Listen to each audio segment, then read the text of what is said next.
नमस्ते everyone, Monika astrology में आपका बहुत बहुत स्वागत है। आज हम चर्चा करने जा रहे हैं मेष लग्न की और मई महीने के राशिफल की। सबसे पहले शुरुआत करेंगे ग्रह गोचर के साथ। गुरु 14 मई को मिथुन राशि में प्रवेश करने जा रहे हैं। सूर्य 15 मई को वृषभ राशि में प्रवेश करेंगे।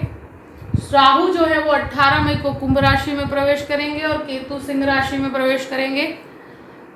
शुक्र जो है वो मीन राशि में रहेंगे पूरे ही महीने के लिए। मंगल पूरे महीने कर्क राशि के अंदर रहेंगे और बुध जो है वो 7 से 23 तारीख तक मेष राशि में और 23 तारीख के बाद वृषभ राशि में।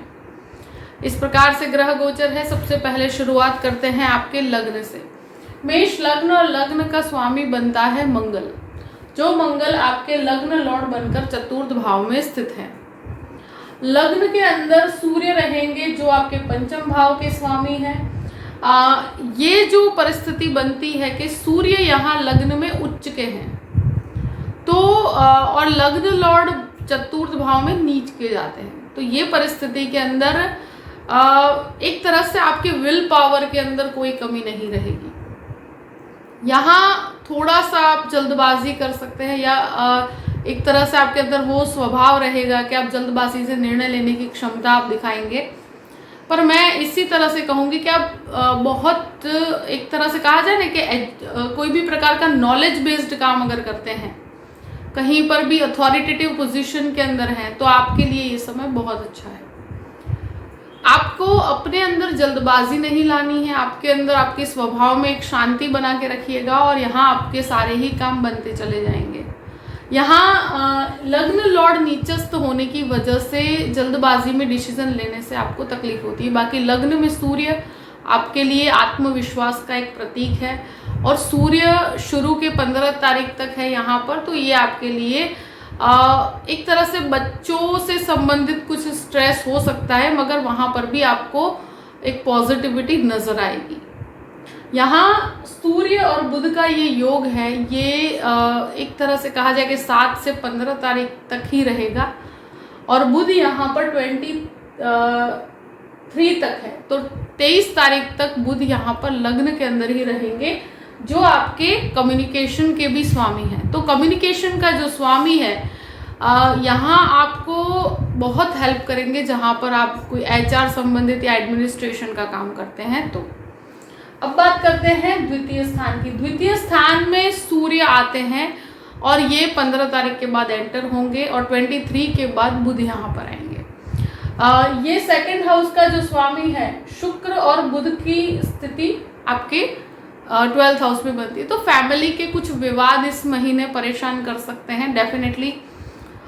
यहाँ पर थोड़ा अग्रेशन भी होगा, वाणी के अंदर बहुत ज़्यादा अग्रेशन दिख सकता है। परिवार के किसी भी प्रकार का विवाद इस महीने, मुझे लगता है कोर्ट कचहरी का कोई विवाद है तो आपके लिए परेशानी का कारण हो सकता है।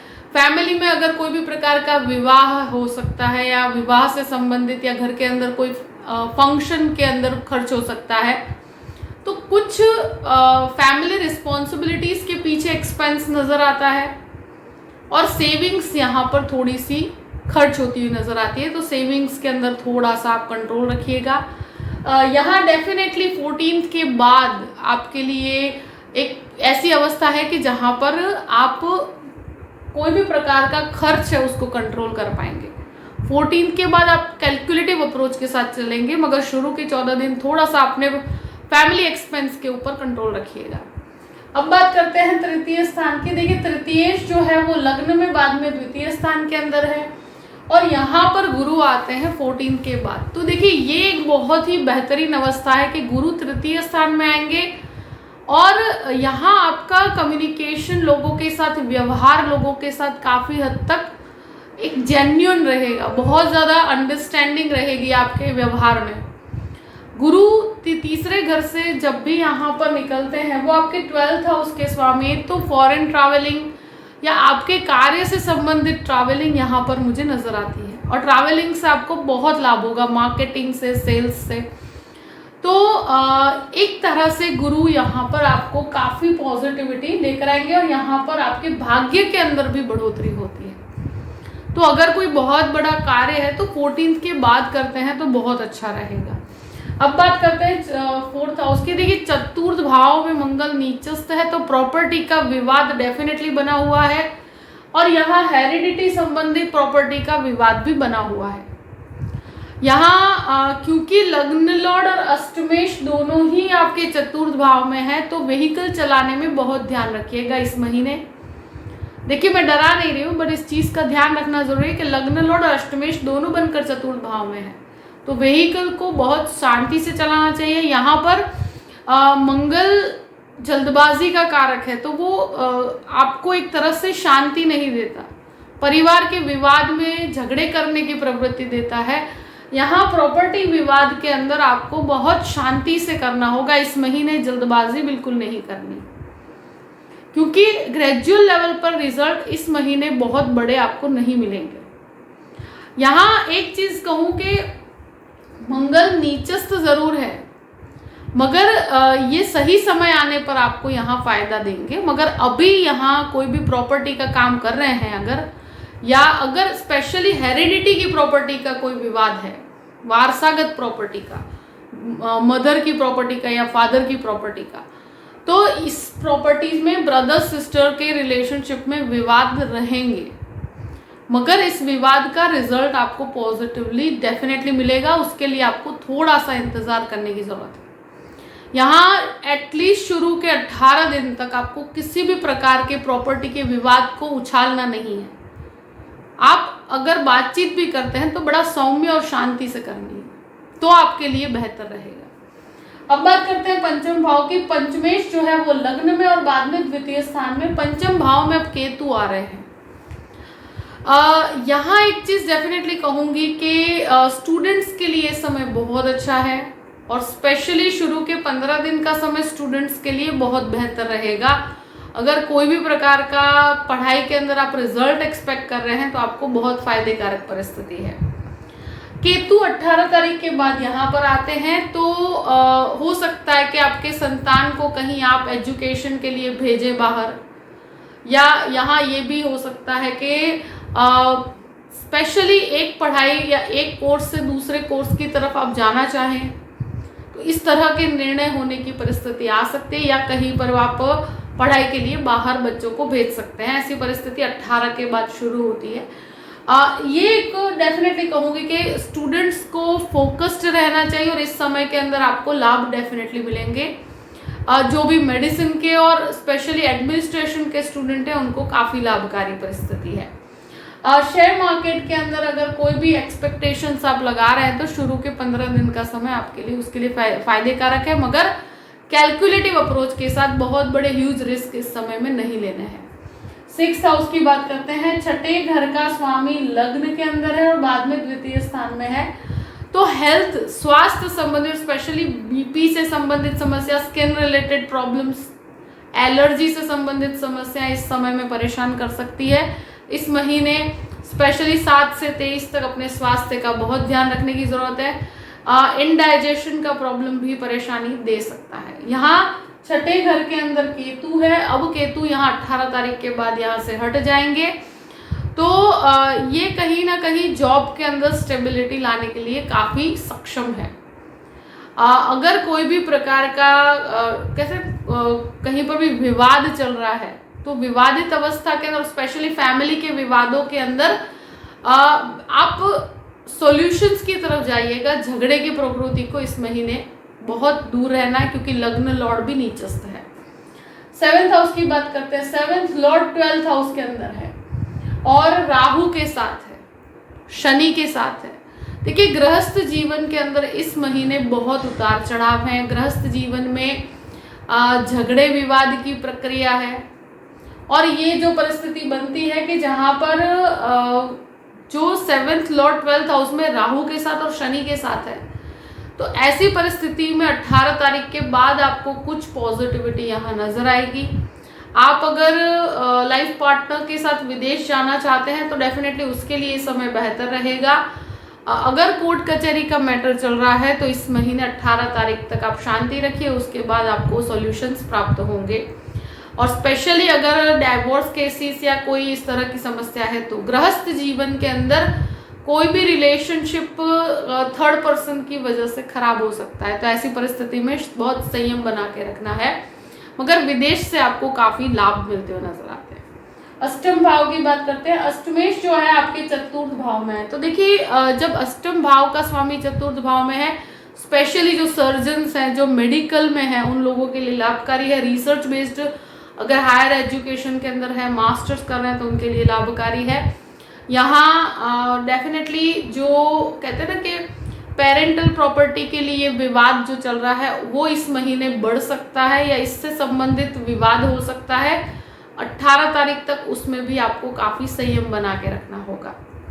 अब बात करते हैं नवम भाव की। नवमेश जो है वो आपके द्वितीय स्थान में, फिर तृतीय स्थान में है। देखिए 14th के बाद स्पिरिचुअल डेवलपमेंट बहुत अच्छा रहेगा। आध्यात्मिक कार्य में आपका इंटरेस्ट बढ़ेगा और स्पेशली भाग्य को बल मिलेगा। आप अगर मास्टर्स करना चाहते हैं तो 14th के बाद अप्लाई कीजिए, तो आपके लिए बेहतर रहेगा। पिता का सपोर्ट भी यहाँ पर मिलता हुआ नजर आता है। 10th हाउस की बात करते हैं। 10th लॉर्ड 12th हाउस के अंदर है। तो देखिए कार्य कर्म का स्वामी 12th हाउस में राहु के साथ है, शुक्र के साथ है। तो जो काम कर रहे हैं वहां पर विवादित माहौल है। अगर कोई दुविधा है, कोई परेशानी है, 18 तारीख के बाद वो रिजॉल्व हो जाएगी। मगर विदेश संबंधित कामों में, कंस्ट्रक्शन संबंधित कामों में आपको काफी अच्छे लाभ मिलेंगे। जो कंस्ट्रक्शन बिजनेस में उनको काफी अच्छे लाभ मिलेंगे, डिजाइनिंग बिजनेस में है उनको भी लाभ मिलेंगे। मगर ये स्पेशली कोर्ट कचहरी वालों के लिए भी अच्छा है। 10th लॉर्ड की परिस्थिति 18 तारीख तक थोड़ी डिस्टर्ब है। तो अगर आसपास के एनवायरनमेंट में अगर कोई भी पॉलिटिक्स चल रही है, झगड़े चल रहे हैं, या आपके ऊपर कोई एलिगेशंस लग रहे हैं, तो वहाँ 18 के बाद आपको काफ़ी अच्छे सॉल्यूशंस प्राप्त होंगे। तो आपको थोड़ा सा वेट करना चाहिए। अब बात करते हैं 11th हाउस की। तो 11th लॉर्ड भी 12th हाउस के अंदर है। यहाँ राहु एंटर होंगे। राहु 11वें स्थान में बहुत अच्छा काम करते हैं। तो 18 के बाद जो राहु यहाँ पर आते हैं वो आपके लोगों के साथ जुड़ने की प्रक्रिया को आगे बढ़ाएंगे। लोगों के साथ आप कनेक्ट कर पाएंगे, तो एक बहुत अच्छी प्रक्रिया रहेगी। यहाँ सबसे बड़ी चीज है कि आपके कॉन्टैक्ट्स के थ्रू आपको बहुत अच्छा काम मिलेगा और आपका रिकॉग्निशन यहाँ पर बढ़ता हुआ नजर आता है। पर 18 के बाद की प्रक्रिया है। यहाँ एक चीज डेफिनेटली कहूंगी कि 18 के बाद मंगल राहु का दृष्टि संबंध ब्रदर सिस्टर रिलेशनशिप के विवाद को बढ़ावा दे सकता है। जो भी ब्रदर सिस्टर रिलेशनशिप में झगड़े विवाद हैं वो डेफिनेटली बढ़ेंगे। और यहाँ बड़े ब्रदर सिस्टर के साथ जो भी विवाद होते हैं उसमें ज़्यादा परेशानी होती है। मगर ये जो भी होगा वो प्रॉपर्टी संबंधित विवाद होगा। और अगर प्रॉपर्टी संबंधित विवाद नहीं है तो भी कहीं पर भी कहासुनी भी होती है, तो वहाँ आपको शांति बनानी है। विवाद से कोई प्राप्ति नहीं है। 12th हाउस की बात करते हैं। 12th हाउस का स्वामी जो है द्वितीय स्थान में। देखिए आपके खर्च बहुत हो चुके हैं, कोर्ट कचहरी के पीछे या फैमिली के पीछे काफी जगह ये खर्चे हुए। अब गुरु यहाँ पर चेंज होते हैं तो खर्चों के अंदर नियंत्रण आएगा 14 तारीख के बाद। यहाँ से राहु भी हट जाएंगे 18 तारीख के बाद, तो कोर्ट कचहरी के मैटर में बहुत रिलीफ मिलेगा और वहां से आपको रिजल्ट्स पॉजिटिव मिलेंगे। शुक्र शनि एक साथ 12th हाउस में, तो ये कहीं ना कहीं आपको एक तरह से कहा जाए कि ये आपके लिए कुछ आपके अच्छे के लिए खर्च होगा। कुछ फैमिली के अंदर कोई ऐसा माहौल होगा कि जहाँ पर आप कोई फंक्शन हो सकता है, फैमिली रिस्पॉन्सिबिलिटी के पीछे एक्सपेंस हो सकता है। मगर शुक्र शनि यहाँ पर कंस्ट्रक्शन के पीछे भी खर्च करवाते हैं। अगर कोई विवाद है, कोई कोर्ट कचहरी का मैटर है, तो 18 तारीख के बाद आपको रिलीफ डेफिनेटली मिलेगा अगर कोर्ट में कोई विवाद चल रहा है तो। और यहाँ कुछ भी खर्चे हैं या कोई भी प्रकार के खर्चों में बहुत ज़्यादा बढ़ोतरी आपको दिख रही है, तो ये अब 14 तारीख के बाद यानी कि गुरु के परिवर्तन के बाद आपके सेविंग्स के ऊपर से ये खर्चा हट जाएगा। तो कहीं ना कहीं उसमें खर्चे में काफ़ी कमी आएगी और आप उसको अपने लिए यूज भी कर पाएंगे। तो इस प्रकार की परिस्थिति रहेगी। हाँ, ये डेफिनेटली है कि संतान के एजुकेशन के पीछे एक्सपेंस डेफिनेटली बनता हुआ मुझे नजर आता है। जो भी परिस्थिति है मैंने आपके सामने रख दी है। आई होप कि ये वीडियो आपको पसंद आया होगा। पसंद आया हो तो लाइक भी कीजिएगा और सब्सक्राइब भी कीजिएगा। Thank you so much. जय श्री कृष्ण।